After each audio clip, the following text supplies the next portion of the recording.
Nous avons vu précédemment comment mettre du texte dans des blocs de texte et comment créer des styles de paragraphes pour mettre le texte en forme simplement et efficacement. On passe maintenant à l'importation d'images.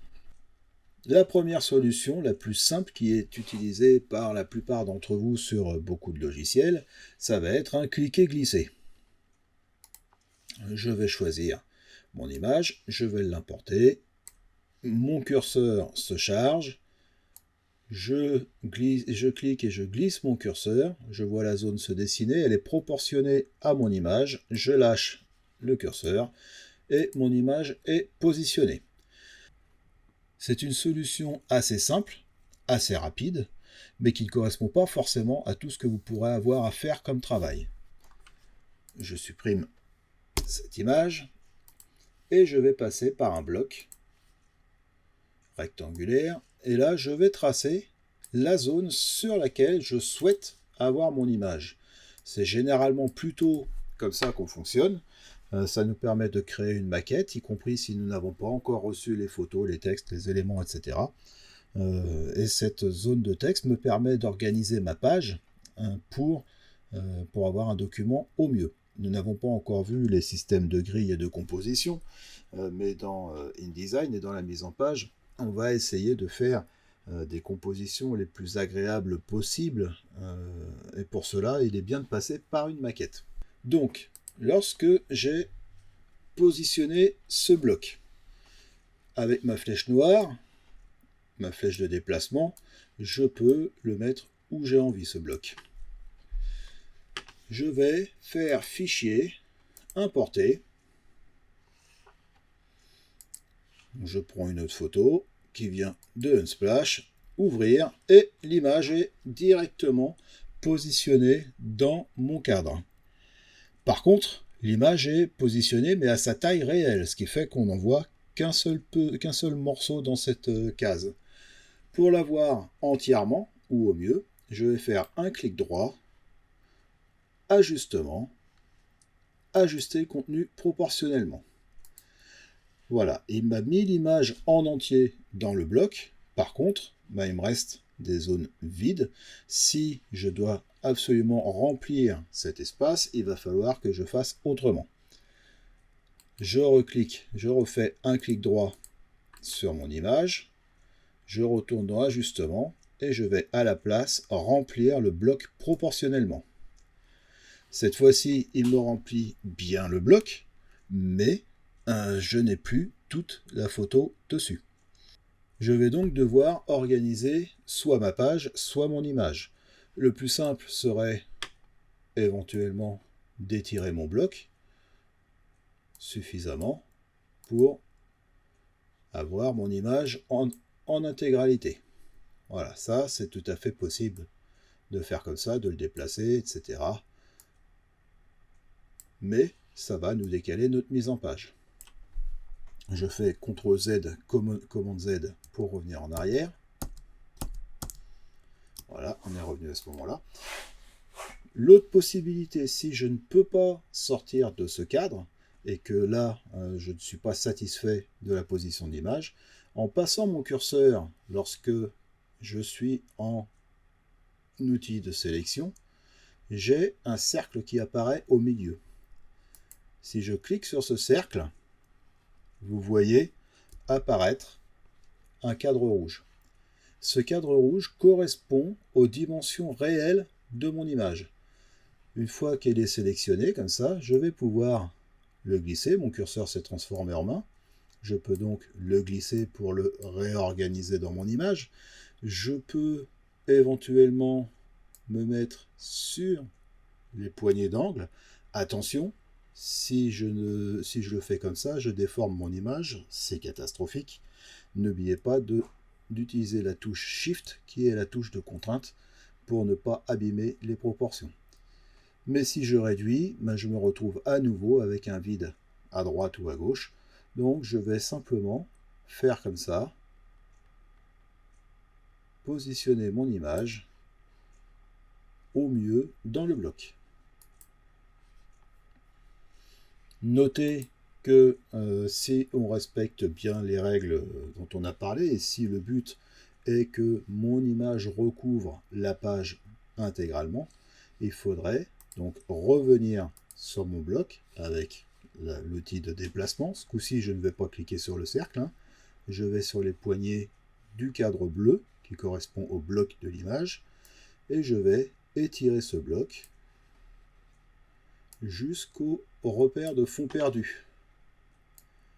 Je fais pareil ici, voilà. Clic droit, ajustement, remplir le bloc proportionnellement de nouveau. Si je change de mode d'affichage, voilà, on a bien positionné notre image comme on aurait pu le souhaiter. Donc, un petit rappel, comment on a fait.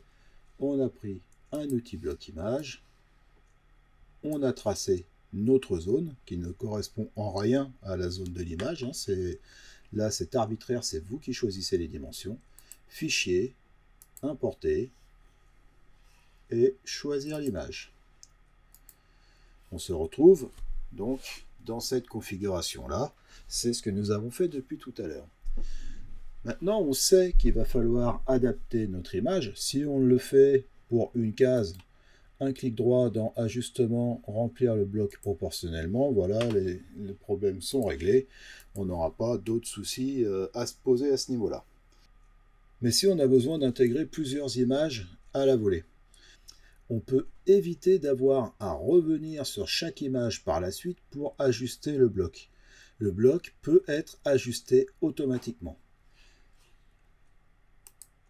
Voyons ça. Je reprends mon outil de bloc rectangulaire. Je trace la zone sur laquelle je voudrais avoir toute ma galerie.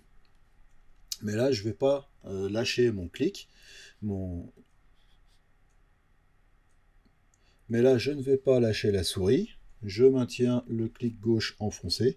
Et avec les flèches du clavier, la flèche vers le haut, je divise mon bloc en hauteur. Flèche vers la droite, je divise mon bloc.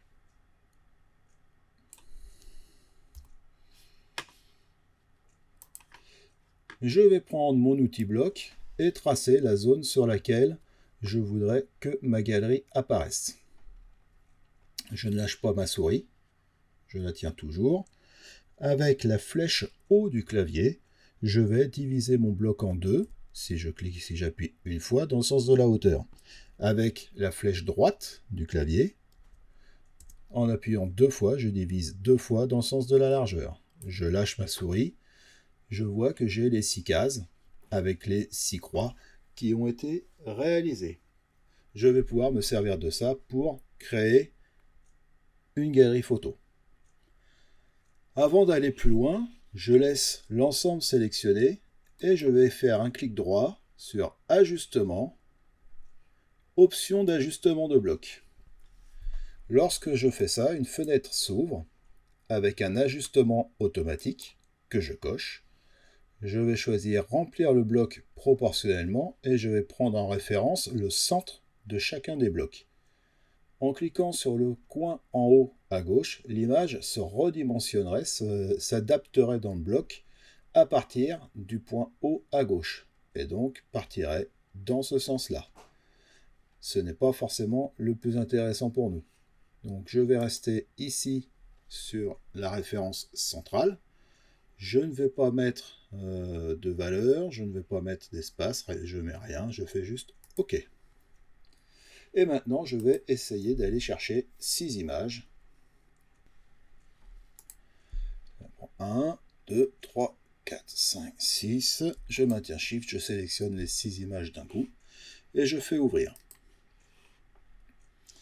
En faisant ça, je vois que mon curseur s'est chargé. Il y a une miniature, une vignette miniature, mais il y a également un petit 6 entre parenthèses, ce qui correspond à mes 6 images.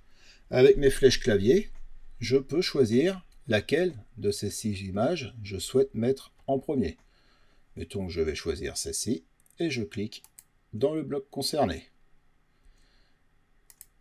Ici. Voilà. Bon, je sélectionne pas forcément, hein. En faisant ça, là je désélectionne. J'ai bien rempli mes blocs proportionnellement avec mes images. Si je viens cliquer sur le cercle au milieu, hein, je peux encore déplacer, mais je vois que mon image est rentrée au mieux dans le bloc. Je pourrais, si je veux grossir une zone, bien entendu, étirer en maintenant Shift enfoncé pour contraindre la proportionnalité, l'homothétie, et je positionne mon image. Voilà, nous avons vu 3 façons d'importer des photos dans un document InDesign.